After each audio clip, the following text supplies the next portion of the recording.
BP, diabetic, kidney, liver, cancer లాంటి సమస్యలతో బాధపడుతున్నారా? అయితే ప్రముఖ clinical metal toxicologist doctor Praveen సక్సేనాని సంప్రదించండి. ఎవరు గైడెన్స్ ఇచ్చేవాళ్ళు లేక ఇలా అయింది అనుకోవచ్చక్క. గైడెన్స్ ప్లస్ నా తలరాత. ఎంత అందంగా ఉన్నాను ఆ రోజు, నిజంగా పెళ్లి కూతురులాగా తెలుసా. నాకు నేనే నచ్చా, భలే అందంగా ఉన్నా, సింపుల్గా రెడీ అయినాను, బాగా నచ్చింది.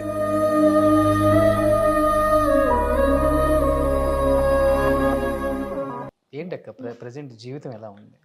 వెళ్తుంది అంతే. ఇక్కడి నుంచి చెప్పండి. ఇక్కడి నుంచే చెప్తున్నాను, చాలా చక్కగా వెళ్తుంది. ఈరోజు బాగున్నాను, రేపొద్దున ఆరోగ్యంగా లేచాను అంతే. ఫ్యూచర్ ఏంటి, ఏం చేయాలి అని ఎప్పుడు లేదు. ఎలా ఉన్నావు, తిన్నావా అని అడిగే వాళ్ళు ఉన్నారా? అయ్యో చాలామంది ఉన్నారు. లేరని చెప్పొద్దు, చాలామంది ఉన్నారు. నా ఇంట్లో బాచినే నాకు పొద్దున్న లేస్తే చానకూడదు, కానీ పెంట పని దగ్గర నుంచి వంట పని దాకా అన్నీ నాకే చేస్తాడు వాడు. వాడే జన్మలోనూ రుణం. వాడికి పెళ్లి కాల నాతోనే ఉండిపోయాడు. కాకుండా ఈ పిల్లలందరూ అమ్మ అమ్మ అని వస్తారు. ఎవరన్నా ఒక మనిషి లేకపోతే మీకంటూ వంటగదిలోకి వెళ్ళి ఏదైనా చేసుకోవటం నాకు రాదు. స్టవ్ అంటించడం రాదు. గృహప్రవేశం అప్పుడు లైటర్ పాలు పొంగించాలి కదా, నామకే వస్తే ఓనరు ఆ స్పార్క్ నా వైపు వచ్చేలాగా నేను పెట్టుకొని వెలిగిస్తుంటే వీడియో అతను చెప్పాడు, అమ్మ మీరు తప్పు వెలిగిస్తున్నారు, స్పార్క్ ఇటు వస్తుంది, ఇటు పెట్టాలి, ఇటు వెలిగించాలని. గారాభంగా పెరిగా. చిన్నప్పటి నుంచి డాన్స్ ప్రోగ్రాంలు, గారాభంగా పెరగడం, వదినలు అక్కలు అందరూ వాళ్ళే ఉండేవారు వంటింట్లో. నాకు అసలు పనే ఉండేది కాదు, కూర్చున్న చోటికే వస్తాయి. ఇవాళకి నాకు కూర్చున్న చోటికే వస్తాయి ఫుడ్ అంతా కూడా. అది రాజయోగమా సన్యాసయోగమా ఏమనాలో తెలియదు. సంతోషపడాలా దుఃఖపడాలా అని తెలియదు, మీడియాగా ఉంటా. మనకి జరుగుతుంది, జరిగినంత కాలం. కాఫీ పెట్టిన కూడా రాదు. రాదు. అక్కని బాగా ఏడిపించేసానబ్బా. ఎందుకు వచ్చింది రోషన్, నేను నిజంగా అనుకున్నాను, అంటే మనసుకు దగ్గర నిజంగా అస్సలు రాకూడదు కన్నీళ్ళు అనుకున్నాను. నువ్వు ఏడిపించేస్తావు అనుకుంటా. అంటే మనకి దగ్గర వాళ్ళు ఉన్నప్పుడే మన బాధ అనుకో. సోల్మేట్స్ అంటారు కదా, ఏదో ఆత్మీయత. మీరు నవ్వితే అంత అందంగా ఉంటారు, ఏడ్చినా అంత అందంగా ఉన్నారక్క. బొందా, నువ్వే చెప్పు. తమ్ముడిల్లు కూడా పక్కనే గుర్తుపెట్టుకోండి తప్పకుండా. నాకు ఇంటర్వ్యూ చేసినట్లేదు, ఏదో ఒక ఆత్మీయుడితో మాట్లాడుకుంటున్నట్టే ఉంది. నాకు అందుకే చాలా ఓపెన్ అయిపోతాను అనేసి నేను సామాన్యంగా నిన్ని 6 నెలల నుంచి దాటేస్తున్నానా నిన్ను, రేపు అని. అందుకే హృదయం భారం అవుతుంది. కదక ఇంత అందంగా ఉంటారు, ఏం డైట్ ఫాలో అవుతారు ఇప్పుడు? ఇక్కడ నా బంద అసలు నేను ఇంతవరకు డైట్ అనేది చేయలేదు. ఏజ్ అనేది అందరికి ఒకటే, ప్యూర్ వెజిటేరియన్ నాన్న. నేను ఏ డైట్ చేయలేదు. ఏదైనా మంచి కంపెనీ ఉంటే నేను డ్రింక్ కూడా తీస్తాను, డ్రింక్ చేసుకుంటాను, మంచిగా పేక ఆడుకుంటాను. అవునా? గుళ్ళు తిరుగుతాను, అన్నీ చేస్తా.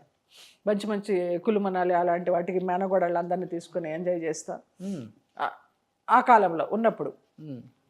ఇప్పుడు ఇంకా కొంచెం కంట్రోల్, చూసుకో అనేసి. మానసరోవర్ వెళ్దామని ప్లాన్ చేశాను. ఎవరో గాయత్రి టూర్స్ అండ్ ట్రావెల్స్ అని అతని ద్వారా, అతను లాస్ట్ మినిట్ వరకు పర్మిషన్ ఉంది రేపటి ఫ్లైట్ ఎక్కాలి అనగా మనకి పర్మిషన్ రాలేదు చైనా గవర్నమెంట్ నుంచి అనేసి అందరి దగ్గర తీసుకున్న డబ్బుల్లో కొంత కట్ చేసి మిగతా డబ్బు వాపస్ ఇచ్చాడు. ఎక్కడికి పోయినా మన డబ్బు పోవడమే. సరే ఈ సంవత్సరం ఈశ్వరుడు అనుగ్రహించలేదేమో, చూద్దాం వచ్చే సంవత్సరం వెళదామని చాలా వరకు యాత్రలు చేశాను, అన్ని యాత్రలు చేశాను. ఒక మానసరోవర్ బ్యాలెన్స్ ఉంది, శ్రీలంక బ్యాలెన్స్ ఉంది. దేనికి నేను తీసుకెళ్ళమంటారు? తమ్ముడు నేను వస్తాను. నిజమా?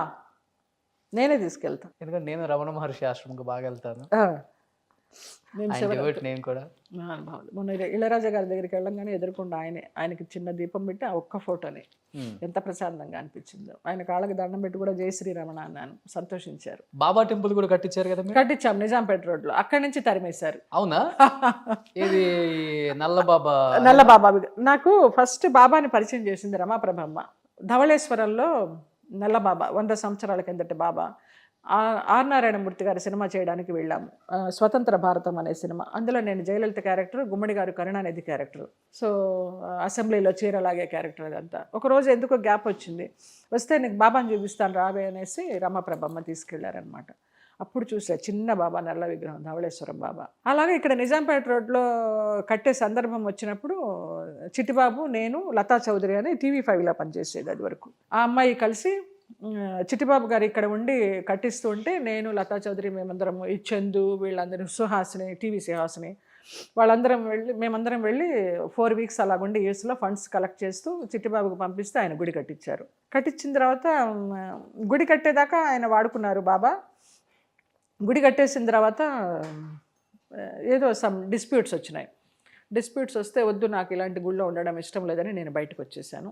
నేను వచ్చేసిన తర్వాత చిట్టిబాబు గారు కొంతకాలం ఉన్నారు. తర్వాత ఆయన కూడా బయటకు వచ్చేసారు. ఆయన మీద కూడా కేసు పెట్టింది ఆ లతా చౌదరి అనే అమ్మాయి. బ్రాహ్మణ ఆయన పెద్ద ఆయన కూడా చూడకుండా గుడికి వచ్చే భక్తులు ఏదో అబ్యూస్ చేస్తున్నారు, ఏదో మాట్లాడుతున్నారు అనేసి ఆయన్ని కూడా పోలీస్ స్టేషన్ చుట్టూ తెప్పించింది. సో వద్దు, మనకి అది కట్టడం వరకే ఆయనకి మనం పనికొచ్చాము, తర్వాత వదిలేశారంటే ఏం జరిగినా మన మంచికి అనేసి ఒక పాజిటివ్గా తీసుకుని అక్కడి నుంచి బయటకు వచ్చేసాను. ఇప్పుడు దానికి నాకు కూడా ఏమీ సంబంధం లేదు. చాలా సంవత్సరాలు అయింది వచ్చేసి. ఎప్పుడైనా షిరిడి వెళ్ళొస్తుంటారు? షిరిడి మొన్ననే పుట్టినరోజుకి వెళ్ళాను. సో అక్క, సో ఎట్టకేళ్ళకి సాధించావు, సో సాధించావు, ఏడిపించావు. 60 సంవత్సరాలలో ఎన్నో ఒడిదుడుకులు.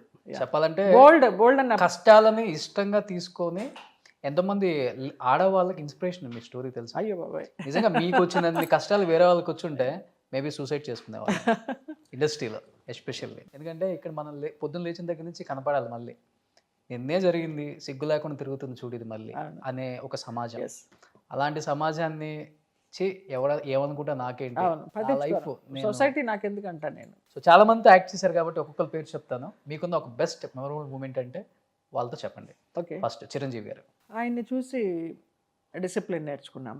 ఎలా ఉంటుంది, ఎలా కష్టపడాలనేది ఎలా ఉంటుంది ఆయనతో? ఆయన వర్క్ అయింది పెద్ద. మేము చేసినప్పుడు అంత హలో అమ్మ అంటే హలో, లేచి నుంచి చెబితే వద్దమ్మా కూర్చో, పర్లేదు, మీరు లేడీస్, మేము ఇవ్వాలి గౌరవం మీకు అనేసి అంటారు. ఒక డిసిప్లిన్, ఒక కష్టపడితే పైకి ఎలా రావాలో అనేది ఆయన చూసి నేర్చుకున్నాం. బాలయ్య బాబు జోవియల్, బోరింగ్ పాప లారీ డ్రైవర్ చేసిన దగ్గర నుంచి మనం చెయ్యాలి, మనం అందరికీ కనిపిస్తూ ఉండాలి, మన ఒంట్లో శక్తి ఉన్నంత వరకు మనం చేయాలి అంటారు.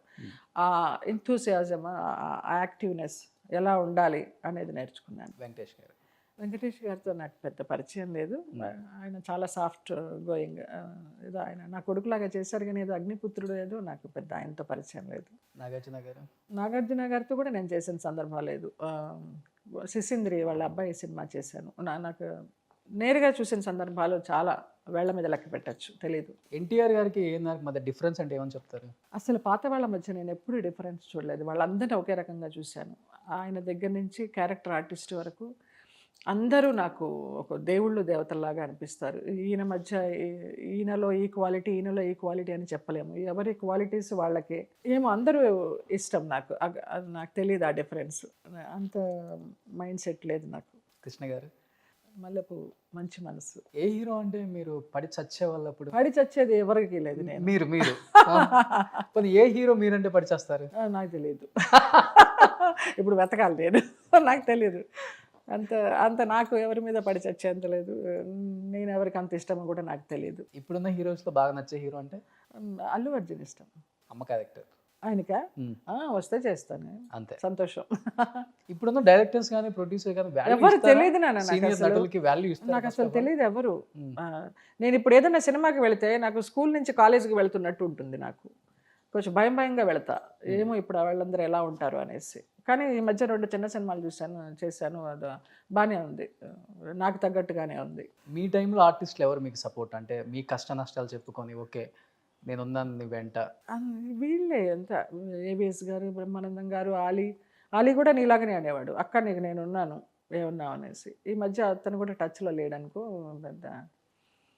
అప్పుడు ఉండేవాళ్ళు. ఇంకా శ్రీలక్ష్మి, వై విజయ, అన్నపూర్ణమ్మ మేమే కదా. శ్రీలక్ష్మి గారు చెప్తుంటారు కదా, ఎవరికి చెప్పుకోవాలి అర్థం కాదు, గోడ చెప్పుకుంటాం అంతే. ఎవరికైనా చెప్పుకుంటే అర్థం చేసుకునే వాళ్ళు వేళ మీద లెక్క పెట్టచ్చు, అపార్థం చేసుకుని వెనకాల నవ్వుకునే వాళ్ళని చాలా మందిని లెక్క పెట్టచ్చు. అందరూ మన వాళ్ళే, ఎవరు మన వాళ్ళు కాదు. ఇక్కడ అంటే ఇండస్ట్రీలో ఫేమ్ ఉంటే సింగిల్ కాల్కే మన ఫోన్ ఎత్తుతారు. మనకు అవసరం లేదు అనుకుంటే అవును డిలీట్. ఒకరికన్నా ఫోన్ చేసి ట్రై చేశారా ఈ సినిమా కోసం ఏదన్నా ప్రమోషన్? ఎంతమందిని బాబోయ్, వాళ్ళని తిట్టాను కూడా. ఇంకొకసారి సినిమా అనే మాట ఎత్తావంటే మర్యాదగా ఉంటుందని. ఇన్ని నానా కష్టాలు పడాల్సి వస్తుందని అనుకుంటే అసలు నేను వాళ్ళ పేరు వేసినప్పుడు కూడా నాకు తెలియకుండా వేశారు. ఇక వేశారు, మనం ఒక ప్రిస్టేజ్గా తీసుకోవాలి, అందరి దగ్గరికి వెళ్ళాలి. నేరుగా వెళ్ళిపోయినా దొరకడం లేదు, అపాయింట్మెంట్ దొరకడం లేదు, ఫోన్స్లోనూ దొరకడం లేదు. ఒక్కరు కాకపోతే ఒక్కరైనా కూడా. అంటే 40 సంవత్సరాల నుంచి ఇండస్ట్రీలో ఉన్నారు. ఏంటి నాకు నిజాలు చెప్తే ఎక్కువ రోజులు సస్టైన్ అవ్వం కదా, ఇక్కడ అబద్ధాలు చెప్తూనే బతకాలి కదా అక్క. నేను ప్రొడ్యూసర్లను కూడా ఒకటే అడిగేదాన్ని, ₹1 తక్కువైనా పర్వాలేదు, నేను బ్రాహ్మణ అమ్మాయిని, ప్యూర్ వెజిటేరియన్, టైంకి ఇంత పెరుగన్నం పెట్టండి చాలని. పెట్టకపోతే మాత్రం మీ సినిమా ఆడదనేసేదాన్ని. అప్పుడు అలాగనేసేదాన్ని. అయ్యో ఏంటమ్మా అలాగంటావు, శాపం పట్టుకు తల్లి, బ్రాహ్మణ అమ్మాయి అంటే నిజం అవుతుందంట అని భయపడేవాళ్ళు. పెట్టిన సందర్భాలు ఉన్నాయండి శాపాలు ఎక్కడన్నా? తక్కువేలే, మనస్ఫూర్తిగా పెట్టలేదు. మనస్ఫూర్తిగా పెట్టలేదు, కానీ మనసులో బాధపడినప్పుడు వాళ్ళంతటా వాళ్ళు వచ్చి నీకు ఇలాగ చేశాము, ఇలాగ అయింది అన్న సందర్భాలు చాలా చూశాను. సో లాస్ట్ అండ్ ఫైనల్గా మొత్తం తెరిచిన పుస్తకం కాబట్టి జీవితం అంటే ఏమనిపించింది? వాట్ ఈజ్ లైఫ్ అంటే ఏమని చెప్తారు? జీవితం మనకి ఎలాగ రాసి పెట్టిందో అలాగ వెళ్ళడమే జీవితం. మనం ఇది చేయాలనుకోవడం, అది చేయాలనుకోవడం అనేది భ్రమ. అన్నీ చేసే పంపిస్తాడు ఆ దేవుడు. మనకి ఏది కావాలో, ఎవరు మన దగ్గర ఉండాలో, మనకి ఏది ఇవ్వాలో ఇవ్వకూడదు అన్నీ ఆయనే చేసి పంపిస్తాడు. కర్మ సిద్ధాంతాన్ని నమ్మామనుకో జీవితం గురించి చెప్పాల్సిన అవసరమే లేదు. జీవితం జీవితంలాగా గడపాలంతే. థ్యాంక్ యూ సో మచ్ అక్క. Thank you. అండ్ ఇప్పుడున్న డైరెక్టర్లకి, ప్రొడ్యూసర్కి నేను ఒక రిక్వెస్ట్. ఎందుకంటే ఎంతో జీవితాన్ని చూశారు, 40 సంవత్సరాల నుంచి ఇండస్ట్రీలో ఉన్నారు, ఎన్నో మంచి క్యారెక్టర్స్ చేశారు, ఎంతోమంది స్టార్లతో వర్క్ చేశారు. బట్ ఇప్పుడున్న జనరేషన్ అప్పుడున్న జనరేషన్ని పట్టించుకోవట్లేదనే మాట అయితే అక్కడ ఇక్కడ వినపడుతుంది. కాబట్టి మంచి మంచి క్యారెక్టర్లు సెట్ అయ్యే వాళ్ళు మనం తెలుగులో ఉంచుకొని కూడా మన కకృతి ఎక్కడో తమిళ్, హిందీ, కన్నడకి వెళ్ళి వాళ్ళకి డబుల్ రెమ్యునరేషన్ ఇచ్చుకొని ఇక్కడ పెట్టుకుంటున్నాం. కాబట్టి ఇలాంటి వాళ్ళకి మంచి క్యారెక్టర్లు ఇవ్వాలి. సో బోరింగ్ పాప, వ్యాంప్ అనేది మనం పెట్టుకుందాము వాళ్ళు చేసిన క్యారెక్టర్లకి, అంతేగాని వాళ్ళు అలా కాదు. కాబట్టి నిజ జీవితంలో ఎలాంటి క్యారెక్టర్ అయినా చేయగలిగే సత్తా ఉన్న ఆర్టిస్టులు చాలా తక్కువ మంది ఉన్నారు ఇండస్ట్రీలో. దానిలో మీరు ఎప్పుడూ ఉంటారని మనస్ఫూర్తిగా నమ్ముతూ విష్ యూ గుడ్ లక్ అక్క. Thank you and wish you good luck to entire team of Rudram Kota also. Thank you తమ్ముడు, love you, God bless you. Thank you. Suman టీవీలో మీ పర్సనల్ అండ్ బిజినెస్ ప్రమోషన్స్ కోసం కింది నెంబర్కి కాంటాక్ట్ చేయండి.